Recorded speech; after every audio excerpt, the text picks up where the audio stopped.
आम्ही आणली कर्नाटकवरून खंडोबा देवाची मशाल ज्योत आणि त्या मशाल ज्योतीत झाला आज आमच्या गावात स्वागत. आणि ते कसं झालं त्यासाठी व्लॉग पूर्ण पहा. तर पब्लिक सगळ्यांना जय मल्हार. तुम्हाला तर माहिती आहे आम्ही 9 ते 10 दिवसापासून कर्नाटकला मशाल ज्योत आणण्यासाठी गेलेलो होतो, पण फायनली आता आम्ही आमच्या गावात येणार होतो आणि त्याच्यामुळे आमच्या मनात पण वेगळाच आनंद होता. त्याच्यामुळे आम्ही सगळ्यांनी सकाळी सकाळीच आवरलं आणि आम्ही जिथे मुक्कामी होतो का तिथून आहे ना आमची मशाल ज्योत घेऊन आम्ही सगळे निघलो आणि डायरेक्ट एकुर्की गावाच्या शिवाला आलो. तिथं आम्ही काही फोटो काढले, व्हिडिओ काढले. तेवढे त्यांनी तिथं आपले बाबा 5 गाण्यांची हजेरी देऊन आमचं स्वागत करण्यासाठी आली आणि हजेरी झाल्यावर आहे ना नारळ फोडून आमचं स्वागत केलं. सदा आनंदाचा.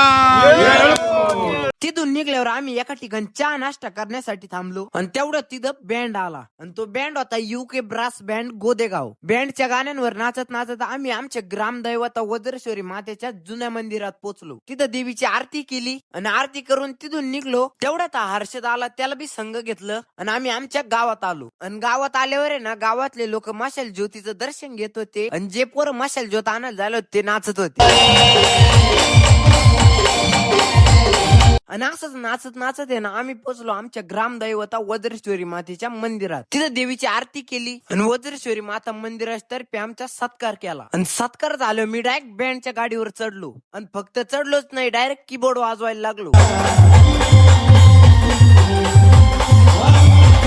आणि कीबोर्ड वाजून झाल्यावर मी डायरेक्ट नाचायला आलो. आणि असंच नाचत नाचत आहे ना आम्ही पोहोचलो खंडोबा देवाच्या मंदिरात. तिथं आम्ही मशाल ज्योतीने दीपमाळा पेटवली आणि पहिले खंडोबा देवाचं दर्शन घेतलं. आणि दर्शन झाल्यावर आम्ही आरती केली, परत एकदा खंडोबा देवाचं दर्शन घेतलं आणि हा आमचा कर्नाटकचा 700 किलोमीटरचा प्रवास इथेच संपवला. तुम्हाला आपले मशाल ज्योतीचे ब्लॉग कसे वाटले ते मला कमेंट मध्ये सांगा आणि ब्लॉगर मार्तनला फॉलो करून टाका. जय मल्हार.